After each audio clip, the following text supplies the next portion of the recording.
studio, Prince Greg Ogegwa. He's the Director of Public Affairs, Edo State. Welcome to the program. Thank you, Sonia.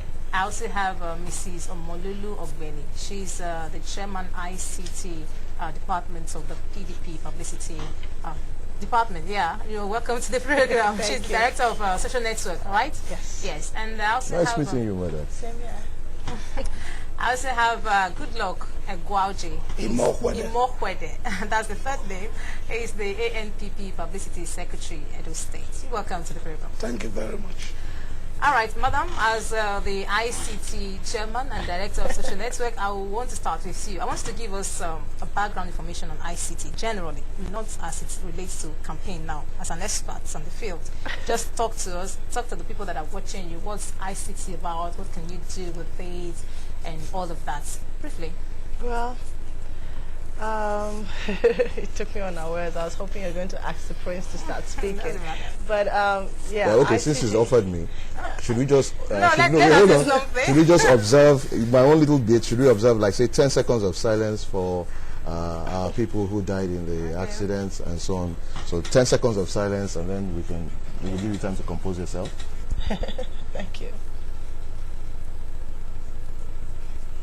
May the souls of the faithful departed through the mercy of God, especially our departed brother, journalists and friends, rest in perfect peace.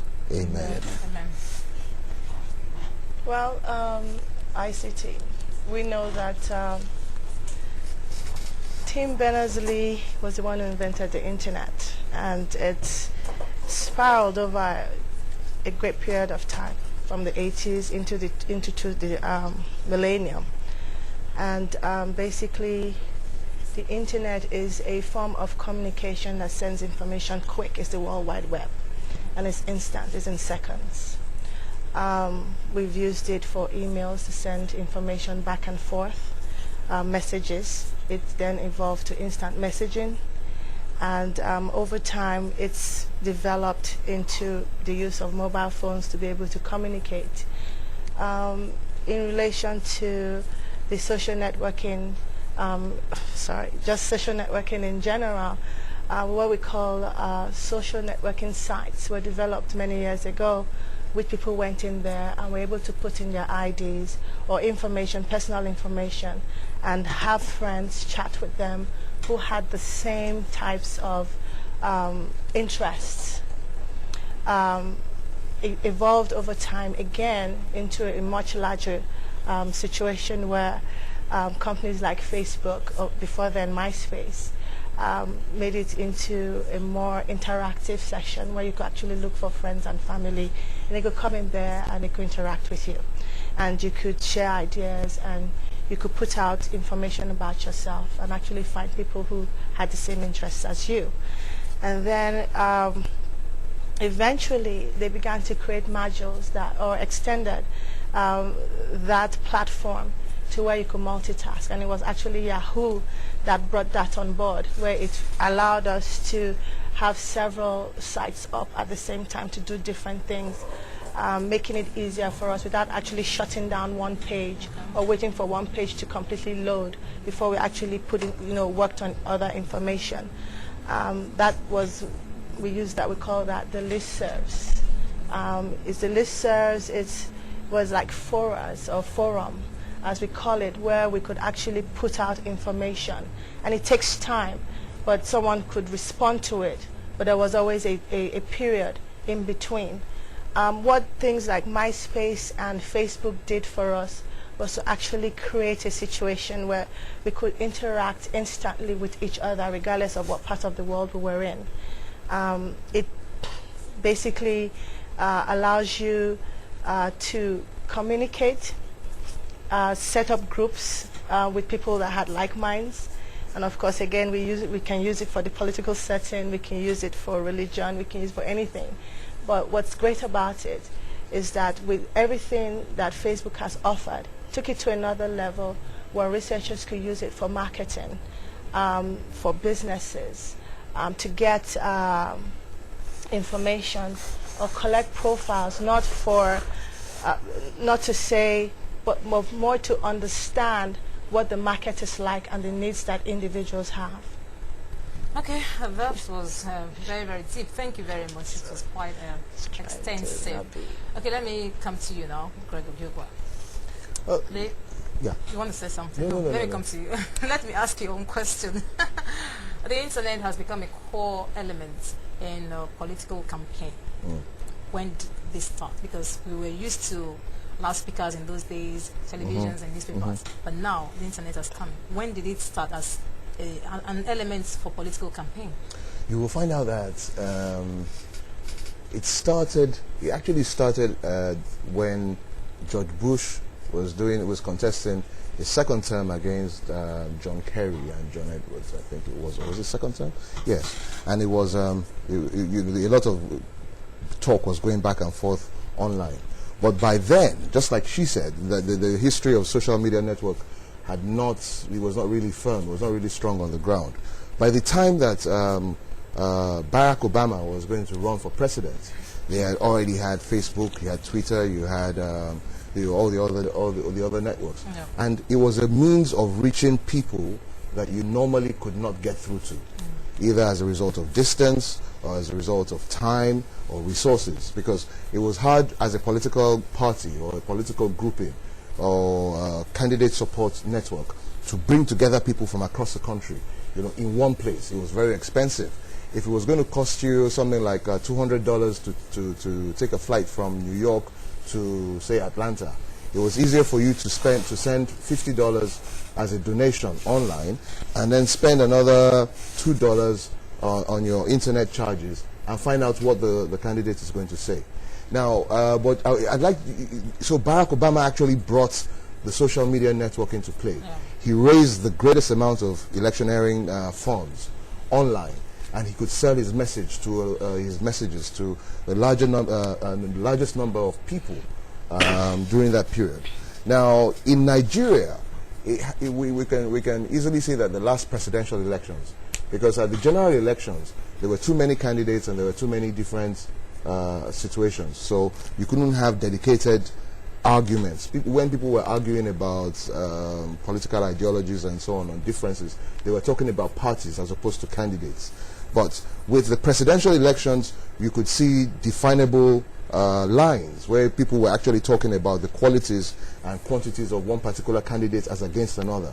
And every single presidential candidate had a Facebook page and had a website. Now it comes down to Edo State, because Edo State, this is the very first time that we're going to have a particular election, which has we have only three candidates. Sorry, sir. I keep forgetting that there's a third candidate. You don't have to. No, I mean, well, you can't blame me now. Why? No, because you know now. So that's not why we are here. Yeah, okay. All right. So yeah. So okay. So there are three or maybe more candidates will emerge. But now we can define. Yes, we can define the seat of the governorship of Edo State, and we know that these are the particular people who are going to contest this seat. And we're able to use the social network, the social media network, to reach out to people, to sell the achievements of each particular candidate in office, to sell the records. This is what I've done before, this is what I've not done before, and this is where I was before, to sell those to the people who normally wouldn't have seen. Now, one of the advantages of that is this. We're able for the first time to engage the diaspora in political action. You're delving into another area. I asked you how did it start. So we'll come to that. Let me ask someone else. How do you think social networking can influence interpersonal images in the political arena? Well, thank you very much. I want to start by first of all saying that Wingonim said that if you want to liberate a society, give them an internet. The issue of this social networking it's a new phenomenon. It started about 2004 with the advent of Facebook. We have the Yadev, you have Laco, you have Sano, you have Twitters, and you have the YouTube. You see, the 2008 election in America that he mentioned, Obama saw the advantage of this very social network. Because like in the Facebook, you have well over 500 million users in the Facebook, and statistics are shown that between the 18 and 25 years, are half of those users of the Facebook, and this form the youth within the users. So Obama, realizing that the only way he could get access, get across to these people, was to open a Facebook and then have contact with these people through the Facebook. He was able to reach out to them, and from there he was able to galvanize about 50 million votes from that cadre of youths. And coming to the issue of fundraising, it was even through that same process that he was able to raise funds, attract funds from people in America, even up to the tune of $200 and below, where he was able to realize about 32 million US dollars. So what we are saying is that the social network has come to liberate the society. It has turned the whole entire world into a global village, that you can sit here today and what is happening elsewhere, you can be contacting, communicating with people.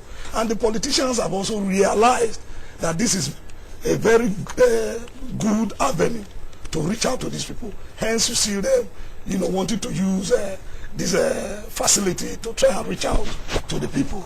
Like our president, Goodluck Jonathan. Today we can say that after Obama, he is one man who has the greatest fans in the Facebook. He has about 246,000 fans.